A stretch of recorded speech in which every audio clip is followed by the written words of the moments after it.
Yo everybody, it's Trainer T. I'm back, and this is part 2 of last week's blog on finding our American dream, the one that we never lost, that we keep reading about that we are losing, which really is irritating as hell. But let's get to the point here, because there's a lot of indications that we're going down the wrong road. So I want to get back to part 2 of Mr. Zakaria, and hopefully I'm pronouncing that correctly.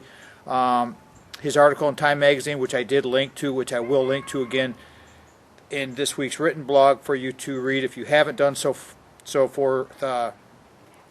Let me get on to his 3 key points of how we can avoid losing the American dream. In the first one, and I draw parallels between our fitness and wellness to what he's saying with our economy.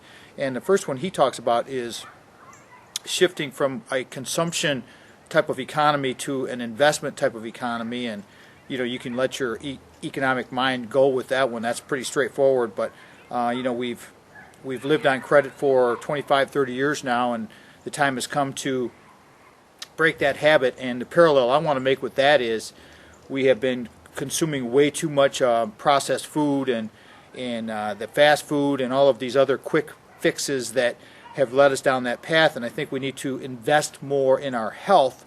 And so that's the parallel I try to draw with that first point, is we need to shift from consumption thoughts to an investment thought and investing in our own health. I think that especially for us boomers, as we move forward, it's going to be critically important for us to do that.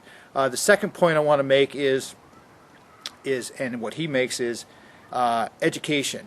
What we have to do is become more educated, get with the 21st century technologies, and make ourselves more marketable out there so that we can shift gears and go into a more of a learning environment with our jobs and our careers. And especially for the boomers, and I make point of this in my written portion of the blog, that as I stated before, I went back to school at 40, went back to college, and it was difficult. But you know what? Learned a lot about technology, and I know that boomers have that work ethic, and all school is all about is effort. And so get out there and put that effort out, and it's very, very doable. So don't be afraid to give it a shot and get yourself retrained, get yourself a new skill set, learn more, find something that you're passionate about, and go for it.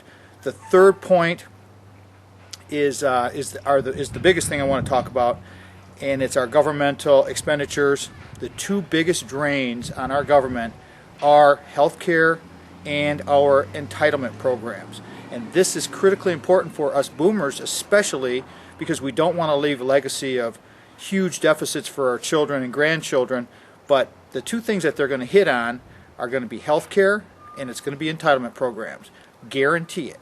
And so what's going to happen is you're going to retire, and you're going to think you're going to have your Social Security and Medicare, Medicaid, and all of these entitlement programs waiting for you, this golden basket of whatever you want to think of. And I think that if you depend on this, you could be in for a huge surprise. And I'm not trying to scare anybody, but I just want everybody to be aware that I'm not counting on it.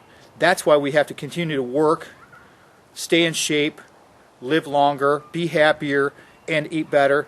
Do the things that will keep us functional and not dependent on those types of programs. Because if you are dependent on those types of programs and the bottom falls out, what's going to happen?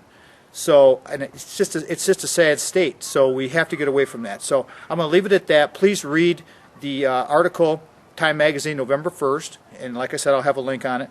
And we'll get back to more health and wellness.